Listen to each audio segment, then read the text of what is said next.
Overwatch has a lot of things that just don't make sense. Therefore, using the Overwatch workshop, I made one or more realistic changes to the Overwatch characters to make them be quote-unquote more realistic.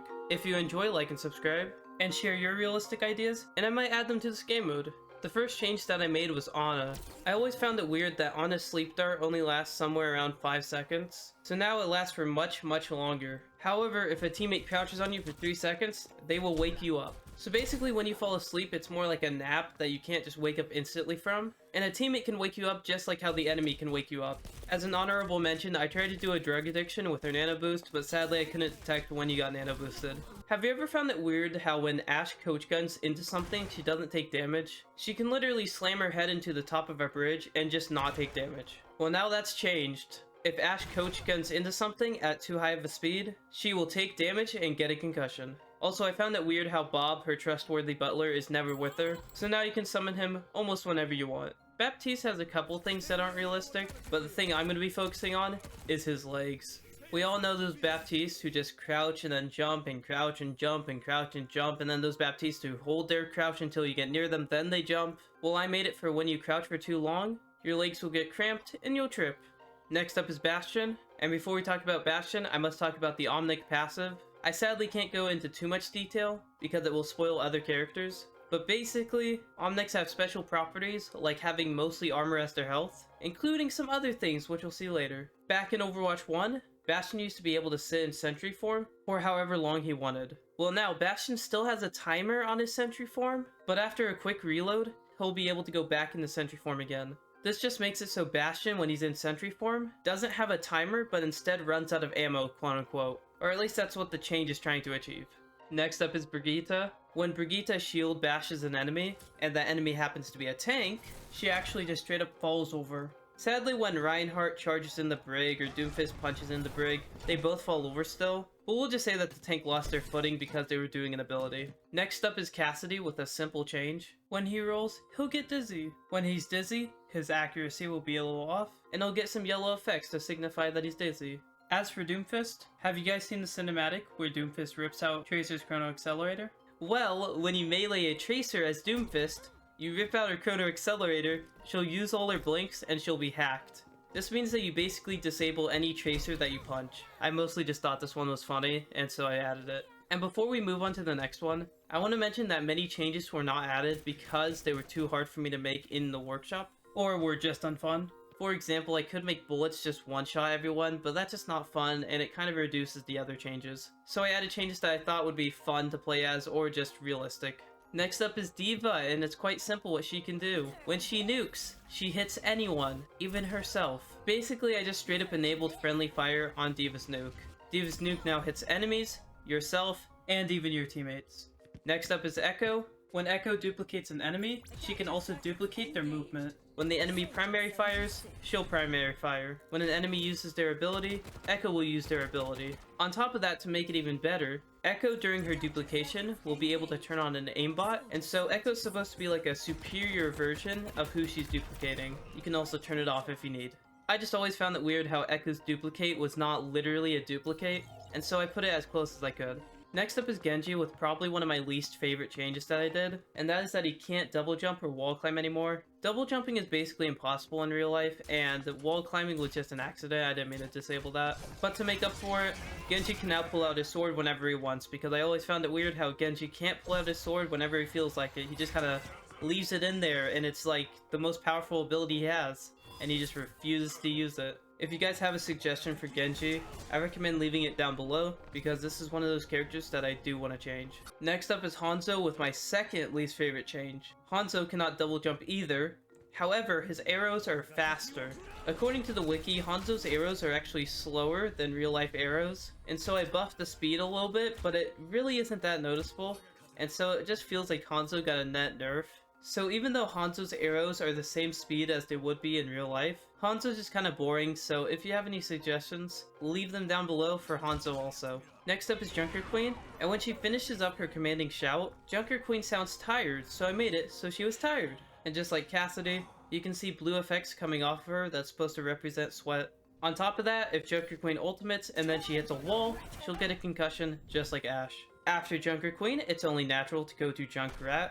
Junkrat now has to take time to set up his trap, which is only like half a second still, but he can't just yeet the trap and then have it set up. Instead, he has to stand there and place it. On top of that, if Junkrat steps on his trap, he'll get trapped. If you are one of the people who want to try out this workshop game mode, I will have a code either in the comments description or on screen, but I want to mention that the Junkrat change is glitchy, so just watch out for that. Next up might be my personal favorite, and that's Kiriko. I always found it weird how Kiriko can just teleport to anyone, and so rather than teleporting, Kiriko now places a smoke bomb and is able to go out of line of sight. This one just looks really cool. Basically, Kiriko throws a smoke bomb instead of just straight up teleporting. I also hid her outline inside the smoke so you can hide behind the smoke once you're visible again. Next up is Lucio with a very dumb change, arguably. It is a little weird how when Lucio's playing music, the enemy team doesn't hear it. So I made it so the enemy team can hear his music. When Lucio's healing his team, he'll also heal the enemy. On top of that, if he drops the beat, the enemy will also hear the beat drop. The only issue is that speed boost doesn't work just because of coding reasons, but we'll just say that the enemy isn't used to Lucio's speed boost. Next up is Mei. I always found it weird how Mei gets healed in her cryo freeze, so now Mei doesn't get healed in her cryo freeze. But on top of that, if she stays in there for the whole duration, she'll actually start suffocating and take damage. If you come out of it early, it won't matter. Mei is another character that I don't really like the change of, so if you have any ideas, leave them down below. Next up is Mercy with quite an interesting change. When Mercy resurrects a teammate, she resurrects everyone on the map, however they are all considered zombies. The green cloud around someone means they're a zombie and they cannot get healed. If you try and heal them, nothing will happen. The only way to remove this effect is to die. Then you'll respawn, not a zombie, and you can be healed again. This one is also one of my favorite changes because it brings mass res back, but it also resurrects the enemy and it turns them into zombies. After one of my favorite changes is another one of my least favorite changes, which is Mora. Mora, when she attacks an Omnic, does less damage, to the point of not doing any pretty much. On top of that, if Mora ultimates, she will run out of healing at the end of her ultimate. For gameplay reasons, this would be a terrible idea, but for realism, I thought since Mora uses her ultimate, she ejects so much healing out that she may as well use all her healing, and also her being able to not suck the life force out of OMNICS just made sense to me. This is another one of those where if you have a better idea, please tell me. Next up is Orisa with another change that is kind of boring. We're kind of on a boring streak right now. When Orisa ultimates, she pulls in enemies from a distance. When she javelin spins, she knocks them back. And so I made it so when Orisa javelin spins, it has a range just like how Orisa's ultimate has a range. And so it will push them back at a distance. Again, this is nothing too special. She also has the Omnic passive. So if you have any more changes, tell me down below. Now onto an interesting rework if this was a thing. Pharah is wearing armor, so I gave her armor. However, if you run out of armor health as Pharah, you will run out of fuel and fall to the ground. The only way to get fuel back is to heal yourself so you have armor again. So basically Pharah is tankier, but if she runs out of armor, she won't have any fuel left. It's kind of like breaking her jetpack. Next up we got Ramattra. Just like Bastion, Ramattra is able to go into Nemesis form whenever he wants. However, there is one interesting change. When Ramattra holds his hand out to Zenyatta, they'll become friends, and everyone on the entire map will get healed. I just thought that since Ramattra and Zenyatta were friends in the past, that if they became friends on the battlefield, there would be peace and they would heal. Next up is Reaper. Since Reaper is considered a wraith and unkillable, when Reaper gets killed, he'll get put to 1 HP and get knocked on the ground for 10 seconds. The only way to truly kill Reaper is to knock him off the map, and then he'll just respawn at spawn. Next up is Reinhardt with a simple but funny change. When Reinhardt earth shatters, the earth will literally shatter, and everyone in range will be knocked into the air. Basically, Reinhardt's earth shatter just causes a giant earthquake, and everyone flies into the air. After Reinhardt is Roadhog, and Roadhog has kind of a funny one. When Roadhog uses his Take a Breather, he starts hallucinating. That's it. Since his Take a Breather is made out of chemicals, he'll just hallucinate. After hallucinations, let's go to psychological damage. Sigma during an experiment suffers from serious psychological damage, so sometimes Sigma's mind will forget stuff. In that case, I made it so Sigma no longer knows who his teammates are. Everyone will look the same with the exception of skins and heroes. The best way to check who your teammates are to shoot at them, and if they take damage, they're the enemy. If not, they're your teammates. If I do add up any friendly fire to the game mode, which I'm not sure is possible, Sigma will be very confused on the battlefield. Next up is Sojourn. When Sojourn slides, she gets a rug burn. That's it. It's just weird that she can slide everywhere and not get hurt, and so I made it so she gets rug burn when she slides. Next up is Soldier 76, and when Soldier ultimates, he gets banned for hacking. Speaking of hacking, let's go to Sombra. Sombra has a couple changes. The first change is that when she hacks an Omnic, they get disabled for the duration of the hack. In Sombra's lore, it's mentioned that Sombra can hack Omnics, or at least some sort of AI, and so now she can just straight up disable them. Also, Sombra's EMP, when you EMP, it will disable voice channels. So if you're talking to your team in team chat and Sombra EMPs you, you'll have to re-enable team chat so you can talk to your team again. This is what it sounds like. Dude, the other day, dude, I took this ruler and I have an absolute monster. It's gigantic. After Sombra is Ramattra. When Ramattra places a teleporter, and then you try and go through it, you die. I'm not really sure what the logic is behind this one because this is one of the last changes I did. So if you have a better idea for Ramattra, leave it down below, just like the other ones. Next up is TORBJORN. This one was one of my favorite changes and was one of the first ones I did. TORBJORN is now able to heal OMNICS. We just had the downside of Sombra being able to hack OMNICS. Now TORBJORN can heal them. TORBJORN being able to heal OMNICS should just be base game.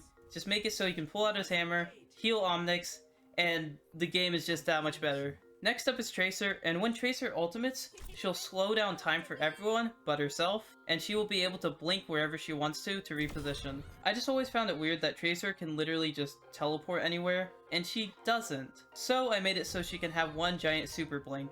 If Tracer actually kills someone during the super blink, it actually is super duper sped up, which is kinda cool. Next up is Widowmaker. When Widowmaker ultimates, she gets banned for wall hacking, just like Soldier. Next up is Winston. Have you ever found it weird how Winston turns red and just gets larger after ulting? Well now, Winston has a heart attack. Next up is the Hamster. I'm not sure about you, but I don't think hamsters have good self-control. Because of that, I made it so Hammond will randomly press buttons on your controller/keyboard. This means that Hammond will just like ultimate randomly or shoot and reload just out of nowhere. It kind of makes it so you, the player, are his mech, and then Hammond's just along for the ride pressing buttons randomly. It's kind of funny. Next up is Zarya, and I always found her graviton a little weird. It's like it's a black hole that you can put anywhere you want. And so I made it so the black hole is unstable and it just instantly kills everyone in a radius. I thought about having it just end the match and everyone dies, but that was kind of boring, just like the insta-kills, so I just made it a radius of effect. And finally, we have Zenyatta. Zenyatta is a wandering monk, so it only makes sense that he is able to transcend beyond this earth.